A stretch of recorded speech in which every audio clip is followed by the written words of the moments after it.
हम लोग अपने डायरेक्टिंग के पार्ट पर थे और आओ फिर आज कोशिश करते हैं डायरेक्टिंग को फिनिश करने के लिए। डायरेक्टिंग है ना मेरा चैप्टर, डायरेक्टिंग, जिसके 4 एलिमेंट्स है। कौन कौन से? सुपरविजन, मोटिवेशन, लीडरशिप और क्या है जी? कम्युनिकेशन, है ना। सुपरविजन, मोटिवेशन, लीडरशिप और communication. There are 4 elements of directing. Come on, there are 4 elements of direct. Supervision is done by, ओए होए होए होए होए, क्या बात है, मजा आ गया आपको देख के। Supervision is done bye supervisor. Supervision is an element of directing. Motivation. There are 3 words which are very important for the motivation. The first one is motive, second is motivation, third motivation process. Motivators क्या होते हैं? And there are 2 types of motivators, madam, that is financial and non-financial. Financial and motivation के लिए motivation is equals to need. Motivation is equals to, yes, motivation feature. Motivation is a psychological. Motivation can be positive or motivation is a complex process. Motivation directs a goal directed behavior and motivation is a continuous and dynamic. Complex हो गया madam. There are 5 features of motivation. किसी को भी motivate करना, उसका खुद का एक क्या था? Process. The first step is, yes, the first step is unsatisfied need. The first one is, second क्या हो जाएगी? टेंशन के बाद drive. Fourth search behaviour. Fifth satisfied need. Six reduction in tension. Motivation की सर आपके पास importance थी. Motivation reduces absenteeism. Motivation reduces employees turnover. Motivation act in the motion of the action of employees. Motivation improves the efficiency. ये motivation की क्या थी? Importance. Motivation के लिए आपके पास Maslow's needs hierarchy. First basic physiological need. First one is basic. Second safety and security needs. Third, हाँ जी, third one is belongingness need. Fourth, fifth self actualisation need. आपके पास 5 डिफरेंट टाइप्स ऑफ क्या था? Needs.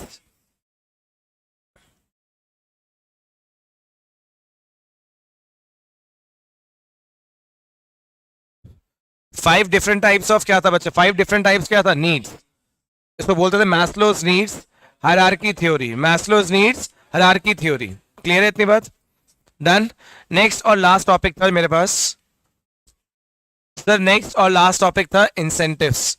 And there are 2 types of incentives, that is financial and, yes, financial incentive and non.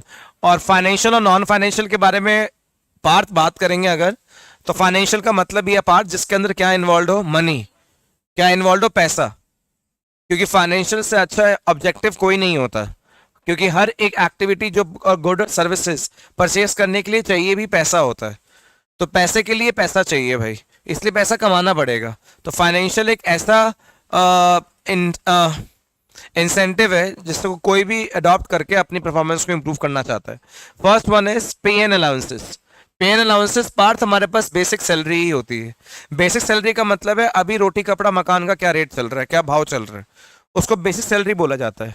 अगर मैं आज किसी को हायर करता हूं और हायर करके मैं उसको ये नहीं बोल सकता मैं कि पार्थ की आपकी पूरी मंथली इनकम आज से 6,000 रुपीज़ होगी. तो ऐसे देखने में और बोलने में सुनना बेकार लग रहा होगा, क्योंकि 6,000 रुपीज़ में शायद से नहीं आ सकता, कुछ भी अवेल नहीं हो सकता. तो according to the basic salary क्या होता है कि जो आप लोगों की वैल्यू हो उसके अकॉर्डिंग आपको जितनी मिनिमम सैलरी हर जगह मिलती है उतनी आपको मिले. तो ये तो शायद से सबके लिए होगा फाइनेंशियल इंसेंटिव. हर इंसान अपने घर से बाहर जॉब करने के लिए जाता होगा या खुद भी एज अ बिजनेस भी ओनर भी घर से बाहर जाता होगा, तो पहला उसका ऑब्जेक्टिव यही होता है पे एंड अलाउंसेस. ये ना मिले तो कुछ भी नहीं हो सकता. सेकंड है मेरे पास प्रोडक्टिविटी लिंक्ड वेज इंसेंटिव. भाई जो जितना काम करेगा उसको उतना सैलरी मिलेगी. किसी ने अगर स्टैंडर्ड से ज़्यादा अचीव किया उसको पैसा भी उससे ज़्यादा मिलेगा. किसी ने स्टैंडर्ड से कम काम किया उसको पैसा भी कम मिलेगा. तो प्रोडक्टिविटी वेज इंसेंटिव, जितना तेरी प्रोडक्टिविटी उतनी तेरी पर यूनिट वेज. इसको देख के शायद को याद भी आ रहा होगा, differential piece wage rate system, exactly वही लिखा हुआ है. तू पढ़ के भी देख सकती है money. Several wage incentive plans बनाए जाते हैं aim at linking the payment wages to increase और इन प्रोडक्टिविटी एट इंडिविजुअल और ग्रुप लेवल।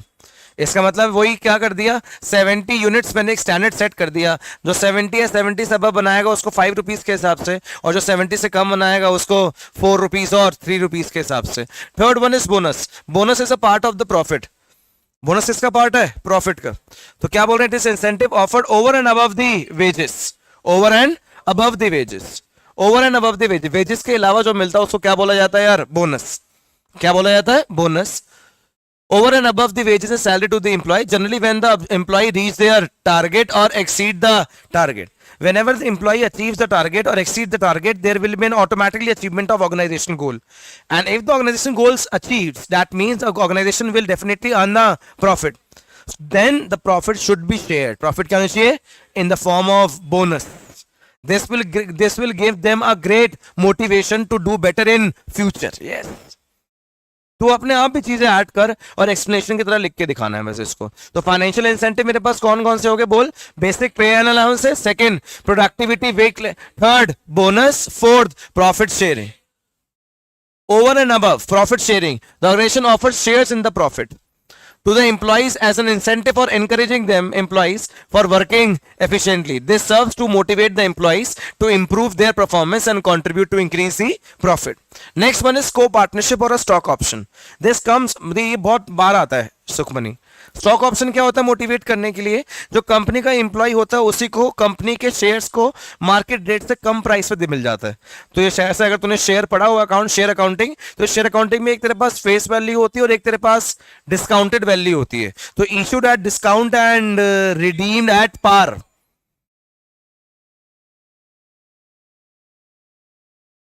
मतलब पागल ही होगा, नहीं खरीदना चाहता होगा तो क्या पागल है, फ्री में उसको जितने के शेयर उससे कम रेट में मिल रहा है। हाँ यस, यहां पर ये जल्दी कैसे आ गया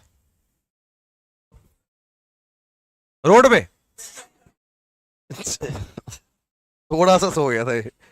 इसको पार थोड़ा सा आगे कर, related happy birthday Parth, party दे दी इसको वहां से ऊपर कर, ऊपर कर, हाँ कोई बात नहीं, कोई बात नहीं, ऊपर कर, हाँ और थोड़ा सा इस तरफ कर दे, यस बस बस बस, थैंक यू। शेयर देना कंपनी का, वो भी कम प्राइस पर।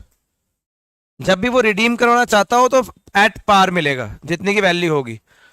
शेयर 10 का था, मिला ही 6 का था मुझे, अभी भी 10 का ही बार मुझे मिले कितने का, 6 का, तो 4 रुपए तो मैं ऑलरेडी प्रॉफिट में हुई, प्लस अब मुझे इस कंपनी का क्या मिल गया है, शेयर। और शेयर होल्डर को क्या बोलते हैं, ओनर। एक तो मैं एम्प्लॉय था, अब मैं इसका चाहे छोटा ओनर हो बट ओनर, तो एक ओनरशिप वाली फीलिंग भी आ जाएगी जिससे वो एम्प्लॉय काम करने के लिए और मोटिवेट होगा। ओनर्स काम करते अपने लिए ना, हाँ तो कर अपने लिए काम। ये काफी टाइम बाद पूछते हैं धरनी, और वही मेंशन है, if the employees are offered company share वो भी at a set price which is धरनी lower than the market price, and I think that market price is known as par price with the help of demand and supply. Par price. Sometimes the management may allot shares in line of various incentive payable in cash. Cash देने की जगह company के shares ही दे दिए उसको यार। This creates a sense of ownership to the employees and makes them to contribute for the growth of an organization. अभी ये employ था, अभी ये ओनर भी बन रहा है, तो एम्प्लॉय एज ए एम्प्लॉय वो वर्क तो कर रहा है और मन में ये भी फीलिंग है कि मैं ओनर भी हूं, तो मुझे लगता है कि वो पहले से बेटर वर्क कर पाएगा। इसको बोलते हैं स्टॉक ऑप्शन और को ऑप्शन, को पार्टनरशिप। रिटायरमेंट बेनिफिट, काफी सारे लोग जब रिटायर हो जाते हैं तो उनको ग्रेचुटी, पेंशंस, ये प्रोग्राम्स देती है कंपनी। मैं तो मानेगा नहीं ग्रोवर कि हमारी सराउंडिंग के अंदर, मतलब मेरी फैमिली में जैसे बहुत सारे लोग हैं जो अपने करंट के लिए नहीं अपने फ्यूचर के लिए जी रहे थे। मैं भी शायद ऐसे ही हूं, बस ऐसे बोलता नहीं होऊंगा। तो एग्जैक्टली मेरी फैमिली में ऐसे बहुत सारे लोग हैं जो सिर्फ काम कर रहे हैं, पता क्यों, क्योंकि इस कंपनी में काम करते करते 25 साल हो गए। मैंने फिर कह रहा बहुत सारा इंसेंटिव, बहुत सारा पीएफ इकट्ठा हुआ है। मैंने फिर कह रहा बस जैसे रिटायरमेंट मिलेगी फिर बहुत सारा पैसा मिलेगा। वो उसी कंपनी में फिक्स इसलिए काम करते जा रहे हैं कि उनका पीएफ जुड़ते जा रहा है, और जब वो मिलता है तो मतलब मेरी फैमिली में तो बहुत सारे लोग सिर्फ काम ही अपनी 35 ईयर्स की जर्नी को कंप्लीट करने के लिए कर रहे हैं कि वो करना ही करना पड़ेगा जी, जिससे कि वो जब 35 साल के बाद जो मिलेगा अमाउंट वो उनकी मेन अर्निंग मानी जाती है जी। और इस एज में मिलता है जिस एज में सबसे ज्यादा रिक्वायरमेंट होती है पैसों की। तो आप सोच के देखो, आपने ये सारी स्टोरी मेरे से बहुत पहले सुनी भी होंगी या किसी अपने घर में भी ऑब्जर्व कर रहे होंगे। मैक्सिमम जो गवर्नमेंट डिपार्टमेंट से होंगे उनका मेन एम ही होता है पीएफ का जी। आजकल प्राइवेट डिपार्टमेंट्स वाले भी PF fund, gratuity, pension plans, बहुत सारी चीजें एट द एंड प्रोवाइड करवाते हैं। सोच इंसान काम क्यों कर रहा है उस एंड के लिए। तो बहुत अभी शायद जिस एज में हम लोग इतनी इंपॉर्टेंस हमें पता नहीं लगती होंगी, बट जब मिलता है ना उस टाइम पर तब बहुत ज्यादा इंपॉर्टेंट है जी। उस एज में जब आप ऑलरेडी एक डिपेंडेंट बनते जाओगे। और याद रखना, जब बचपन में डिपेंडेंसी अलग होती है, बड़ों की डिपेंडेंसी अलग होती है भाई। नेचर अलग होता है जी, संभालने का नेचर अलग होता है। तो क्या मिलता है? Retirement benefit. अगर मैडम यहां पे देख लो, यहां पर ये बोर्ड है ना जो, इस पे देखना है, यहां पढ़ाई हो रही है, इस पे देखना है बेटे। Some organisation provides retirement benefit like, क्या मिलता है उनको धरनी? पीएफ फंड, पेंशन मिलती है, ग्रेचुइटी मिलती है। ग्रेचुइटी का मतलब है धरनी की, जैसे मैं रिटायर हो गया, रिटायर होने के बाद धरनी हर 5 साल मुझे कुछ पैसा मिलता रहेगा, या वे इकट्ठे ले ले या फिर इसकी पेंशन मान ले, हर महीने मिलना चाहिए, वो तेरे ऊपर डिपेंड करता है। सारी एक ही फॉर्म है, PF, pension, gratuity. To provide financial security to employees after their retirement. यार सच बता रहा हूं, बहुत सारे लोग काम करते हैं इसके लिए। रिटायरमेंट बेनिफिट जहां मिलते हैं, पेंशन मंथली मिलती है, ग्रेचुइटी एक मतलब ये होता है कि आपने अभी कुछ अमाउंट ले लिया, फिर 2 साल बाद, फिर 2 साल बाद, फिर 5 साल बाद, ऐसा कुछ अमाउंट है। This act as an incentive when they are in serving the organisation. सोच, इंसान चुपचाप काम करता है अपने 35 साल के फ्यूचर को सिक्योर करने के लिए। इंसेंटिव ही है भाई, इंसेंटिव ही है। बहुत कम अमाउंट हर महीने पीएफ के लिए जाता है जी, बहुत कम अमाउंट सैलरी से। इंसान की सैलरी 50,000 है, 5,000 पीएफ चले जाता है। इंसान सैलरी 50,000 मानता ही नहीं है, कहता है 45 सैलरी है मेरी, मानता ही नहीं है, मैं दिमाग से निकाल देता है और बोलता है मेरी सैलरी 45 है। वो जिंदगी भर 45 से आते रहते हैं और हर महीने कुछ अमाउंट पीएफ में इकट्ठा होते रहता है। जब रिटायर होता है, मैं आपको विश्वास नहीं जा सकता, मतलब सीआर्स में होता है अब तो गवर्नमेंट डिपार्टमेंट्स का पीआर जी। 1 करोड़, 1.25 करोड़, 2 करोड़ ऐसे मिलते हैं जी। उस एज में सोच के देखो रिटायरमेंट के कितनी बड़ी हेल्प होती होगी, कितनी ही बड़ी हेल्प होती होगी उस एज में भाई। ऐसे नालायक बच्चे जो पढ़ते नहीं फिर उनको मिलते हैं पैसे, पापा देंगे पैसे। हाँ देखो बोल रहा हूँ, देखो बोल रहा हूँ, पीछे का देख रहा है। पार्किस्टेट्स एंड फ्रिंज बेनिफिट्स। कभी कभी आप किसी ऑर्गेनाइजेशन के अंदर ज्वाइन करते हैं तो भाई अगर ऑर्गेनाइजेशन को आपकी रिक्वायरमेंट ज्यादा है और आपके अंदर वो स्किल्स हैं, मैडम आपके लिए प्रॉपर कार्स अरेंज होती हैं, आपको पिकअप ड्रॉप फैसिलिटी मिलती है जी। आप वो कार, वो गवर्नमेंट आपको लेके, जैसे वो कंपनी आपको कार लेके भी देगी। आप किस लेवल के एम्प्लॉई हो उस लेवल के हिसाब से कार मिलती है। अब वो तेरी मर्जी, तूने कार लेनी है उसके हिसाब से पैसा ले ले, तू वहां पे साइकिल पे आ जा, कोई दिक्कत, हमें कोई दिक्कत नहीं है। हाउसिंग फैसिलिटी, अरे मेरा खुद का घर है करोड़ों का, कोई बात नहीं, तब भी आपको गवर्नमेंट दे रही है, गवर्नमेंट कह रहा हूँ कंपनी दे रही है क्या, हाउसिंग फैसिलिटी। हाँ तो अपना घर यूज कर लियो, बट हाउस का जो रेंट होता है वो ले ले हर महीने। ये छोटी छोटी बातें होती होंगी बट जिंदगी भर काम आती है बेनिफिट्स। अब तो काफी कॉमन हो गया, बट पहले फरमान हमारे घर के अंदर जैसे कोई 2 गवर्नमेंट एम्प्लॉइज हैं तो उनको ना अपने वो मिलते थे ऑफ, और टूरिस्ट विजिट्स भी मिलते थे इनको बहुत ज्यादा। तो पूरी फैमिली ने सिर्फ उसी टाइम पे घूम जाती थी जब कंपनी की तरफ से क्या आते थे, ऑफ हॉलीडेज। तो वो टाइम था, वो बहुत बड़ा इवेंट होता है भाई। फैमिली फ्री ऑफ कॉस्ट आ रही है, फ्री ऑफ कॉस्ट। तो इन सारे बेनिफिट्स को फ्रिंज बेनिफिट्स बोलते हैं। Housing benefits, medical benefits, education benefits, इन सारे बेनिफिट्स को फ्रिंज बेनिफिट्स बोलते हैं। जिसके लिए यस तुमको शायद ऐसा लग रहा हो, बट जिसके लिए एम्प्लॉय काम करता है, एम्प्लॉय काम करता है। आज मैं किसी को हायर करता हूं, सबसे पहले पूछते हैं सर इंसेंटिव बताओ। अरे तो जॉब तो कर ले पहले, पहले इंसेंटिव कि अगर मैं अच्छा करूंगा तो क्या होगा, ऑफ कितने होंगे, मेडिकल फैसिलिटी कितनी मिलेगी, क्या आप मेरी इंश्योरेंस करवा रहे हो या इंश्योरेंस मैंने खुद करवानी है। ये सारी एक्टिविटीज को बच्चे फ्रिंज बेनिफिट बोलते हैं। इंसान यस लगता छोटा होगा, इंसान इसके लिए भी काम करता है। क्या बोल रहे Vansh? These benefits are in the form of, बोलना, कार अलाउंस, आने जाने का खर्चा मिल रहा है।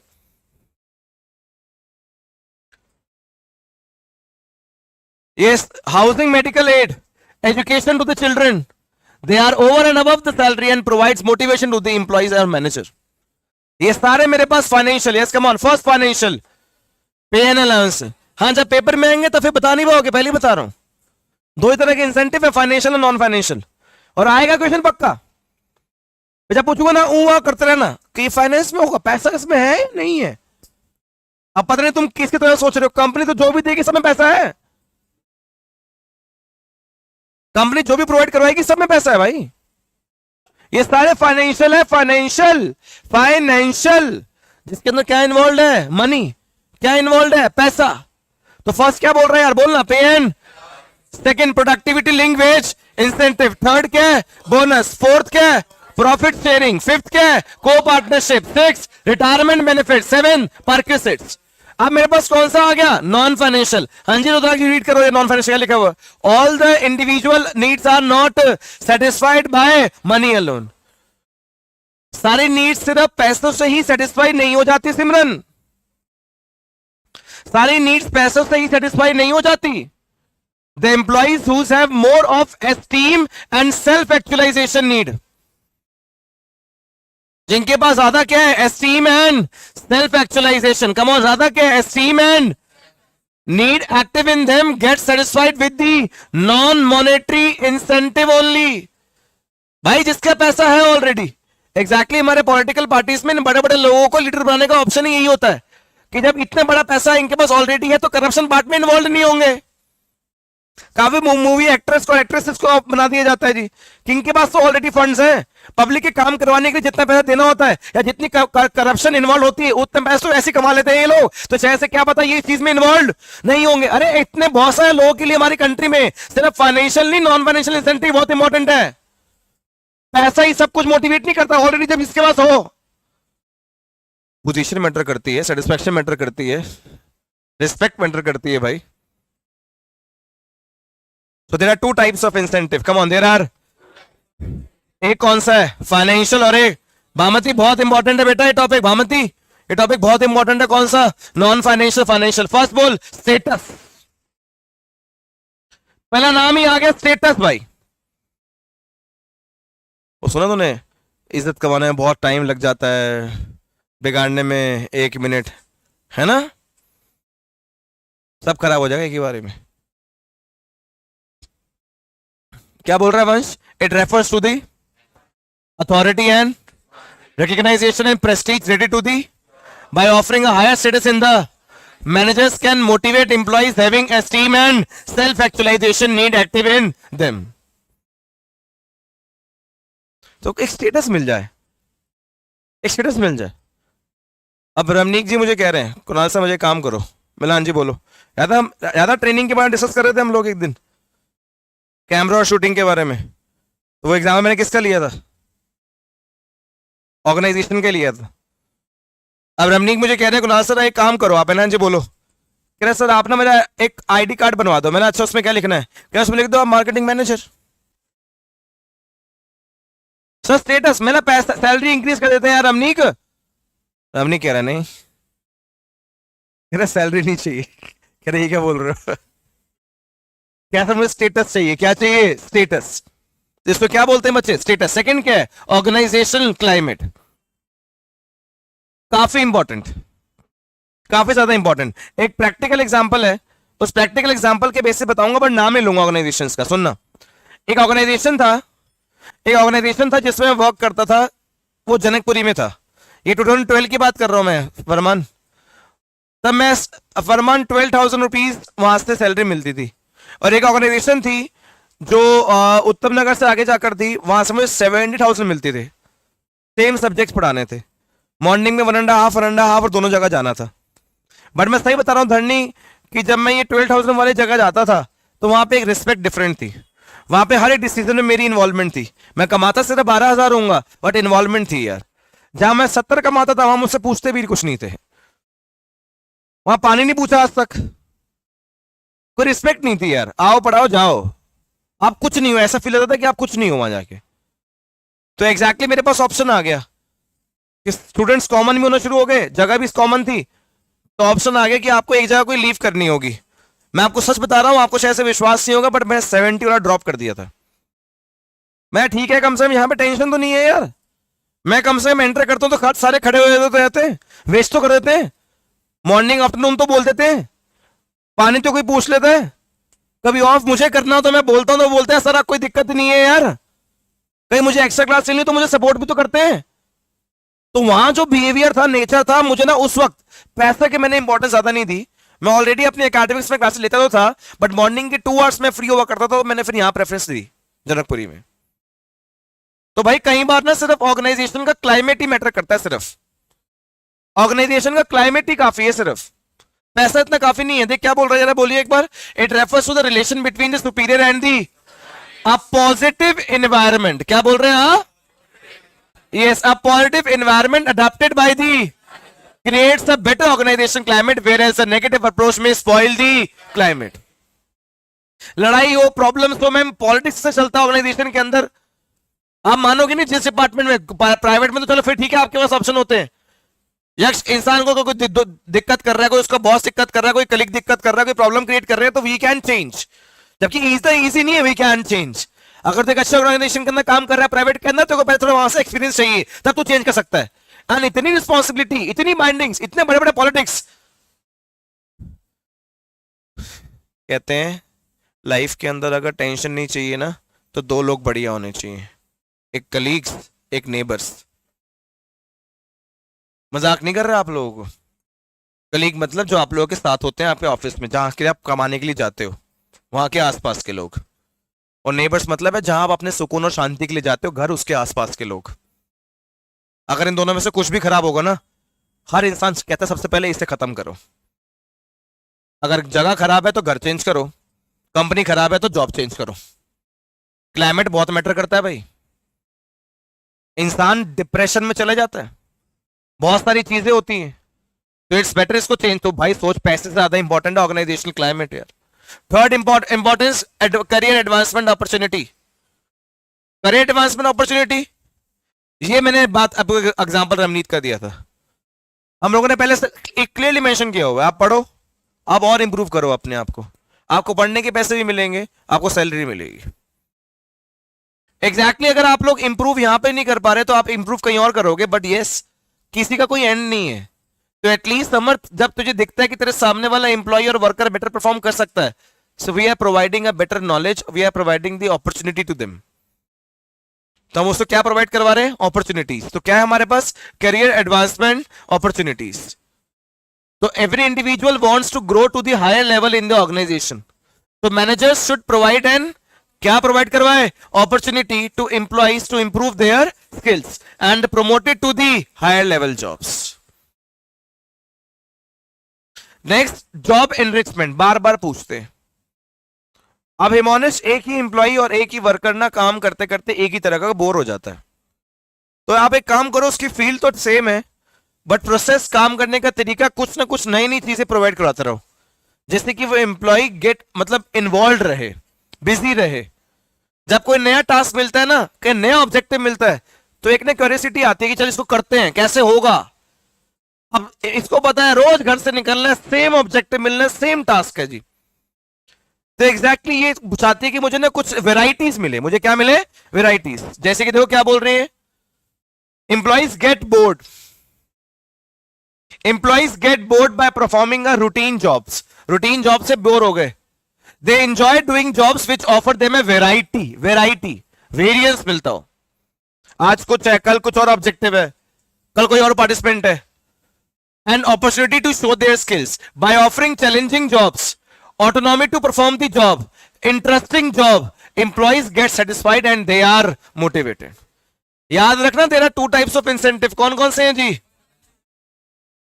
ये से 2 टाइप्स ऑफ इंसेंटिव कौन कौन से हैं? Financial and non financial. Financial and, financial के अंदर क्या इन्वॉल्व है? मनी। जिसके अंदर मनी इन्वॉल्व है वो कौन सा है? फाइनेंशियल। कौन सा है? नॉन फाइनेंशियल कौन सा? जिसका मनी इन्वॉल्व। और नॉन फाइनेंशियल फर्स्ट मेरे पास कौन सा है? जल्दी, status. Come on, first one is, second, third, fourth, fifth, employee recognisation programmes. अरे कम से कम अगर किसी एम्प्लॉय ने बेटर परफॉर्म किया तो उसको सबके सामने रिकॉग्नाइज तो कर दे, कि लोग इसको जाने, समझे, ये इस चीज से मोटिवेट हो। वे याद रखना, तेरा 2 types of incentive, financial and. अरे बट इंसेंटिव देते क्यों है? क्या करने के लिए? हाँ जी, टॉपिक क्या पढ़ रहे हैं? मोटिवेशन। क्या पढ़ रहे हैं बेटा? तो किस लिए होता है जी? मोटिवेट करने के लिए। And there two types of incentive, financial and, अरे कॉन्ग्रेचुलेट कर एम्प्लॉय को फॉर दी, अरे उनके नाम डिस्प्ले कर भाई, अरे उनको सर्टिफिकेट दे भाई, अरे मोमेंटो से कॉम्प्लीमेंट्री टी शर्ट से भाई, टी शर्ट्स है वो, चुप हो जाते को दिख रहा है सीरीज बस। ठीक है, सीरीज क्या करेगा लेके? एम्प्लॉय रिकग्नाइजेशन, और धरनी सबसे ज्यादा ये पूछते हैं जी। Last last second last, job security. एक बार लिख दे, हाँ भाई एक बार लिख दे भाई, 7 साल के लिए जॉब से निकालेगा नहीं कोई। लिखते नहीं ना, ऐसा कुछ होता नहीं। नहीं छोड़ सकते हैं, बट मैं समझा कुछ और चाहता हूं, तू बोल कुछ और है। सुन क्या बोलना चाहता हूँ। कभी कोई जॉब सिक्योरिटी देता नहीं है ऐसे कि हम तो निकालेंगे, तू जो मर्जी करता रहे, फिर तो खेल, स्विमिंग पूल बना ले यहाँ पर। सर आप लिख के दिया था कि मैं कुछ भी कर लूं, आप मुझे कुछ नहीं कहोगे। जॉब सिक्योरिटी का मतलब होता है कि exactly the minimum time of turnover, इतना से इतने बाद ही निकालेंगे, इतना तो काम को परफॉर्मेंस करने का मौका देंगे।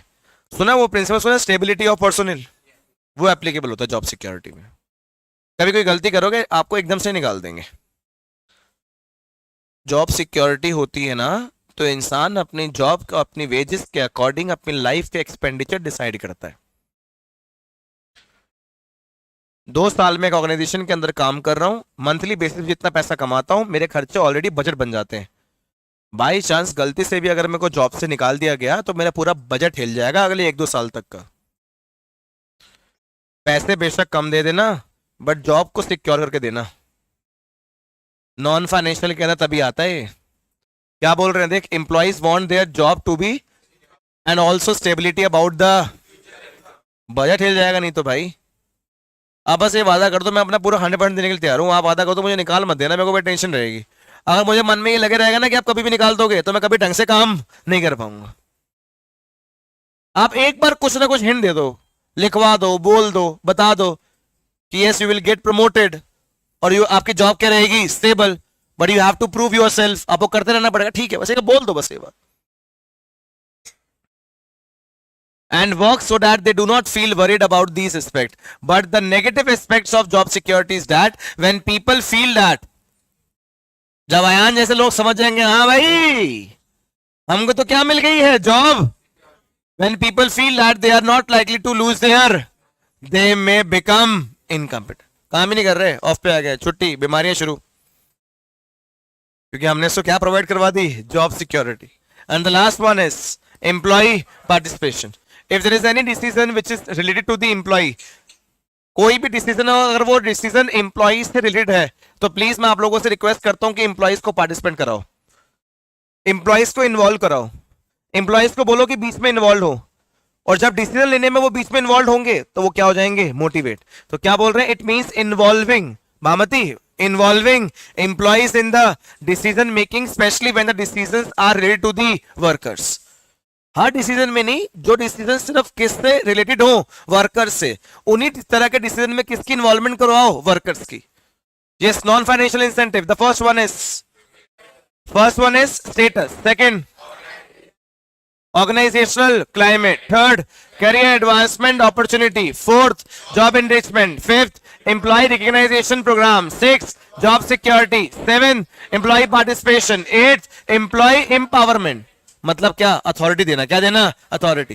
ये सारे मेरे पास क्या है, नॉन फाइनेंशियल। तो दो तरह के इंसेंटिव होते हैं, कौन कौन से, फाइनेंशियल एंड फाइनेंशियल। कौन से होते हैं मेरे चीते, yes, financial incentive are monetary form. कौन सी फॉर्म, जिसको हम लोग क्या कर सकते हैं, in terms of, non financial are not measure in terms of, it provides only psychological and emotional.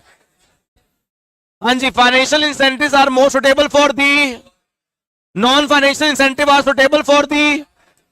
हाँ जी, फाइनेंशियल कौन कौन सी होती है, financial incentive help to satisfy physiological needs of, जबकि नॉन फाइनेंशियल बोलो psychological social esteem needs of employee. ये सिर्फ 5 नीड्स पढ़िए। First one is basic, second safety and, third, fifth fourth, ये three styles of leadership. First is, जल्दी बोलो, first one is autocratic style is one in which leader gives the, और expect करते कि मेरा ऑर्डर माना, कोई इसे माना, मैं हूं, मैं ही. ऐसे किसको बोलते हैं? ऑटोक्रेटिक. क्या बोलते हैं? If a manager is following this style, अगर कोई ऐसा है, देयर इज ओनली, भाई टू वे कब होती है? जब मैं बोलूंगा उसका आंसर आएगा, फीडबैक आएगा. जो बोल दिया वो बोल दिया, बस चुप रहे, मानना पड़ेगा. तो कौन सा है? ऑटोक्रेटिक. तो हो गया वन वे. क्या हो गया? This leader is a dogmatic. का मतलब डज नॉट चेंज और विश टू बी. ना मैं किसी की बात सुनूंगा, ना मुझे कोई बीच में बोलना. कह दिया, कह दिया. Dogmatic style. कौन सा स्टाइल? One way communication. क्या? It determines the policy for the group without, तुमसे पूछ के नहीं बनाऊंगा पॉलिसी, अपनी मर्जी से बनाऊंगा, तुमको यूज करनी पड़ेगी.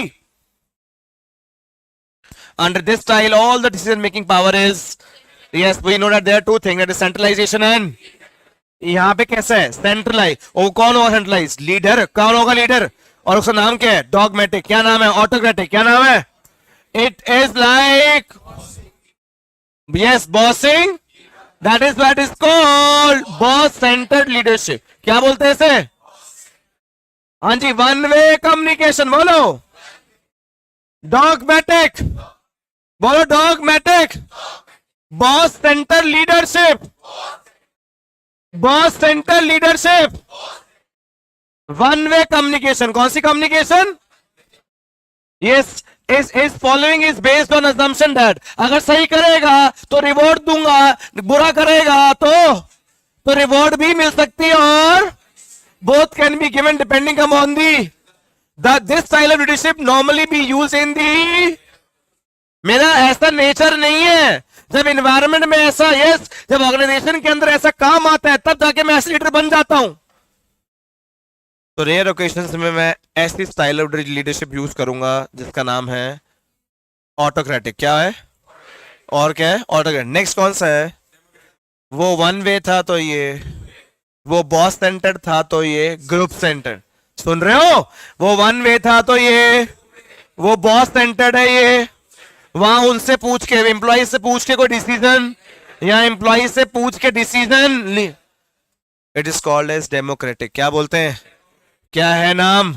सबकी इक्वल इंपॉर्टेंस है, सबकी इक्वल. बोले यार, द लीडर रिस्पेक्ट्स दी, वहां कोई ओपिनियन नहीं, जहां वो बोल दिया. सेकंड, ही और she supports to perform their duties and accomplish organisation. It is called, हाँ जी, क्या बोलते हैं? Group centre leadership. कौन सी लीडरशिप? वो कौन सी थी? ये कौन सी है? Next, what is legislator? मतलब फ्री फ्लो.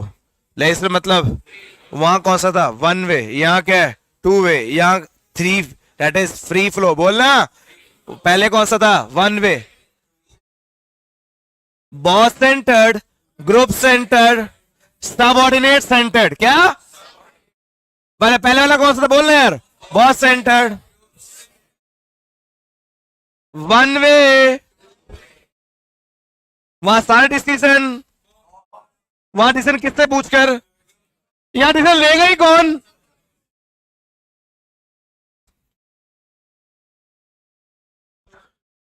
बॉस का रोल सिर्फ इमरजेंसी के केसेस में, कुछ इमरजेंसी है, कुछ नहीं हो पा रहा, तब सिर्फ बॉस का रोल है. Yes, take your own decisions. Yes, take your own decision. जैसे तुझसे पूछता हूँ, तूने टेस्ट तो दिया नहीं, तू ही बता दे कब देगा, तू ही बता दे कब देगा. अब मैं ऐसे बोला, तू ही बता दे, मैं, तू डिसाइड कर डेट कौन सी होगी. डेट मैं बता, मैं, तू ही बता दे. जब इससे पूछा जाता है ना, चाहे कुछ हो जाए, मेरे बात माने ना माने, बट जैसे डेट जो खुद बताई होगी ना, उस पर तो ये देगा ही देगा. तो मेरी एक बात सुन लो, जब मैं लीडरशिप पहले भी करवा रहा था तब भी बताया था, दोबारा बता रहा हूं. इंसान ऐसा नहीं होता, सिचुएशन ऐसी होती है कि इंसान ऐसा बनता है. ये नेचर ऑफ लीडर है जी. तो फर्स्ट नेचर क्या था? ऑटोक्रेटिक. सेकंड नेचर क्या है? डेमोक्रेटिक. और थर्ड नेचर क्या है? लेजिस. का मतलब ही क्या है यार? Which means no interference in the activities of. A free rein leader क्या gives a high degree of freedom to the to formulate their own and ways to this group work in at their own regarding issues. Such a leader does not believe in the use of, तब तक power use नहीं करूंगा जब तक कोई जरूरी, the leader is there only to support them, सिर्फ क्या करेगा और सप्लाई करेगा required information. The subordinate also assume for the work to be, it is called as subordinate centre. क्या बोलते हैं इसे? तो तीन हो गए मेरे पास, कौन कौन से बोलने एक बार? Autocratic, autocratic, democratic. Yes, autocratic leadership takes all the leader consult with the subordinate takes all the, इसको बोलते हैं, इसको फर्स्ट वाले को क्या बोलते हैं? इसको क्या बोलते हैं? मोटिवेशन. यहां मोटिवेशन कैसे मिलती है? थ्रेट से. और यहां पे रिवॉर्ड और इन्वॉल्व हो जा. क्या हो जा? हम डिसीजन ले रहे, तू क्या हो जा? इन्वॉल्व. यहां पे मोटिवेशन कैसे मिलती है? मोटिवेशन यहां मोटिवेशन कैसे मिलती है? सोच से लीडरशिप स्टाइल के बारे में. यहां मोटिवेशन कैसे मिलती है? यहां कैसे मिलती है? रिवॉर्ड देते और क्या कराते हैं उसको? इन्वॉल्व. यहां कैसे मिलती है? अरे इसको क्या बोलते हैं? Boss centred. क्या बोलते हैं इसे? क्या बोलते हैं? Group centred. इसे सबऑर्डिनेट सेंटर्ड. अरे पढ़ ले. इसे क्या बोलते हैं? Boss centered, group centred and delegation authority. तू क्या कहता है? यहां पे डेलीगेशन का मतलब क्या था? अथॉरिटी का passing authority from superior to. तो ऑटोक्रेटिक में डेलीगेशन तो अथॉरिटी किसके पास होती है? यहां पे डेलीगेशन अथॉरिटी. यहां तो no delegation, delegation complete delegation. समझ लिए? पहले क्या बोल रहा हूं? No delegation, delegation, complete delegation. हाँ. अपॉर्चुनिटी भाई यहां पे कोई स्कोप नहीं है कि एम्प्लॉय बोले मेरे पास आइडिया है, मैं इंप्रूव करूंगा, बढ़ेगा चपाटा, तेरे को जो बोल दिया वो करेगा तू चुपचाप बस. यहां पे क्या भाई? No scope for initiative and यहां पर इन्वॉल्वमेंट है. यहां पे इन्वॉल्वमेंट तो क्या बोला? स्कोप ऑफ इनिशिएटिव एंड यहां पे तो इनिशिएटिव तो लेना ही खुद है. रोल ऑफ मैनेजर लीडर क्या है? यहां लीडर का नाम है स्ट्रिक्ट मैनेजर. क्या नाम है? यहां लीडर का नाम है टीम मैनेजर. क्या नाम है? यहां लीडर का नाम है कॉन्टैक्ट पर्सन. क्या नाम है? क्योंकि उसे तभी कॉन्टैक्ट करना जब कोई इमरजेंसी होगी, बस बाकी सारे काम तो हम खुद ही कर लेंगे. तो क्या बोल रही है? यहां पे लीडर का नाम क्या है? यहां पे लीडर का नाम, यहां लीडर का नाम वन वे कम्युनिकेशन एंड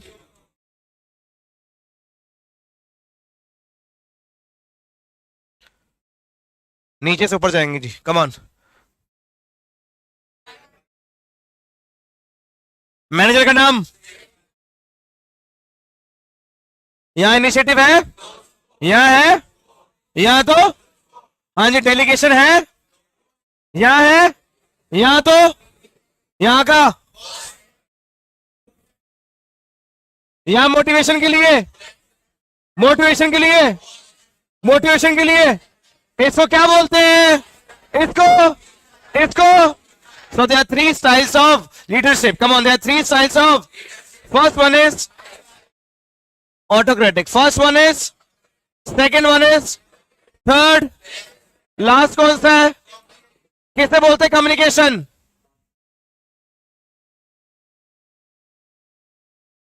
क्या करना बाजी? The word communication has been derived from the Latin word communis, which means common understanding. तो बात करता ही वही है जिसके बीच में क्या होनी चाहिए? कोई कॉमन अंडरस्टैंडिंग, कोई कॉमन पर्पस होना चाहिए बात करने का. Common understanding. Generally it is process of exchange of. Definition है ये कम्युनिकेशन की. बोलो क्या डेफिनेशन है कम्युनिकेशन की? It is a process of exchange of views, feelings, facts, etc. between or among to create a common. तो दोबारा communication की डेफिनेशन बोलो. It is a process. बोलो काशी बोल. It is a process of exchange of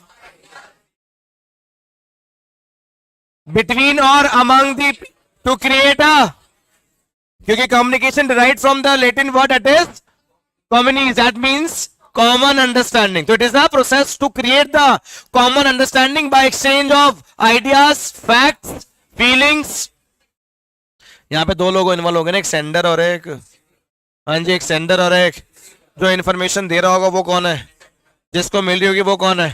तो एक मेरे पास कौन हो गया, एक मेरे पास कौन हो गया, सेंडर। क्या सेंड कर रहा है, मैसेज के ऊपर क्या लगा रहा है, कोड क्या लगा रहा है, मैसेज जा किसके थ्रू रहा है, वो क्या करेगा, तभी तो समझेगा और क्या देगा।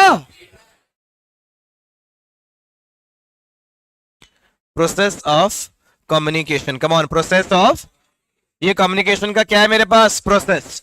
तो प्रोसेस ऑफ कम्युनिकेशन। दिवलीन जी मेरे पास फर्स्ट भाई साहब कौन है ये, अरे सेंडर अपने क्या बेचा है, आइडियाज, क्या बेचा आपने, किसको, सेंडर रिप्रेजेंट सोर्स ऑफ, यहीं से तो कम्युनिकेशन स्टार्ट, कहां से स्टार्ट होती है, सेंडर से। सेंडर क्या भेज रहा है, क्या भेज रहा है, मैसेज किस चीज का हो सकता है, किसका, और थर्ड वो अपने आइडियाज फीलिंग को कुछ इस तरीके से कन्वर्ट कर रहा है कि सिर्फ समझने वाले, जिसको समझाना है सिर्फ उसी को समझ आए। क्या पता लैंग्वेज बैरियर हो, क्या पता कुछ कोडिंग हो, encoding. It is the process of converting the message into a communication symbols, किसी वर्ड्स में, पिक्चर्स में, जेस्टर्स में। मैसेज जाएगा किसके थ्रू, सर मीडिया, कुछ भी हो सकता है सर, टेलीविजन हो सकता है, न्यूज़पेपर हो सकता है सर। नेक्स्ट क्या होगा, decoding. It is the process of converting encoded symbol to the sender, उसको सॉल्व करना, जिस फॉर्म में आया ना उसको सॉल्व करना। तो जो जिसपे क्या लगा था इनकोड, तो उसको कर रही है डीकोड। डीकोड कौन कर रहा है, रिसीवर। तो नेक्स्ट कौन सा आ गया, receiver, the person who receives the communication of the sender. फिर वो क्या देगा, अगर फीडबैक नहीं दी तो कम्युनिकेशन प्रोसेस पूरा नहीं हुआ। तो इतने सारे क्वेश्चन आएंगे, सिर्फ ऐसे हो रहा होगा, राज रावण मोहन आपस से बात कर रहे होंगे, पर उससे फीडबैक की वेट कर रहा होगा, फीडबैक आई नहीं होगी, पूछेंगे 10 कम्युनिकेशन कंप्लीट्स, आप लिख रहे नो। क्या कह रहे हैं, हाँ 1 मार्क। रिसीवर डिकोड करता तब रिसीवर को समझ आता है। अरे नहीं, पहले डिकोड होता है फिर रिसीवर को समझ में आएगा। जो मैसेज उसको मिलेगा वो तो मैसेज मिलेगा ना, पहले तो डिकोडेड मिला है, वो तो मैसेज छोड़नी है। बीच में क्या आ सकती है, क्या पता टेलीफोन कनेक्शन कैसा हो, एंड जो रिसीवर हो वो इतना एक्टिव, फॉल्टी, भेजा कुछ और था समझा, obstruction due to the poor understanding of gestures and postures that may disturb the message. Noise का मतलब होता है बैरियर्स, क्या मतलब होता है, और आपको 4 बैरियर्स की तरह बताया मैंने, SPOP, कम ऑन, 4 बैरियर्स से कौन कौन से, S का मतलब सिमेंटिक, P का मतलब, O का मतलब ऑर्गेनाइजेशन, अगेन P का मतलब personal. So there are 4 types of barrier. There are 2 types of communication, students, formal and, ओए, there are 2 types of communication, formal and, formal communication कौन सा होता होगा,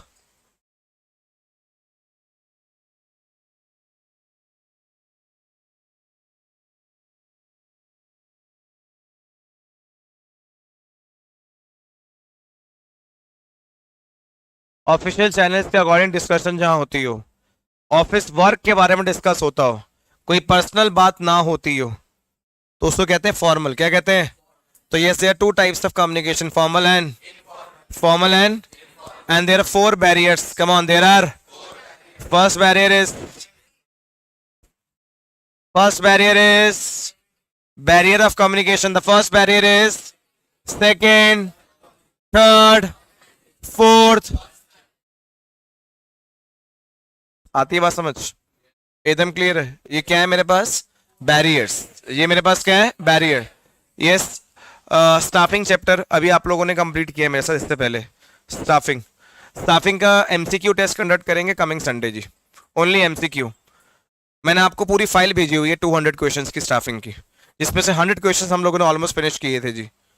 स्टाफिंग के एमसीक्यूज उसी में से आएंगे जी, अपने स्टाफिंग के लिए अच्छे से प्रिपेयर करके आना, केस स्टडी वाले एमसीक्यूज भी होंगे जी। Thank you so much, Sunday मिलते हैं इसके लिए स्पेशली। टाइम अच्छा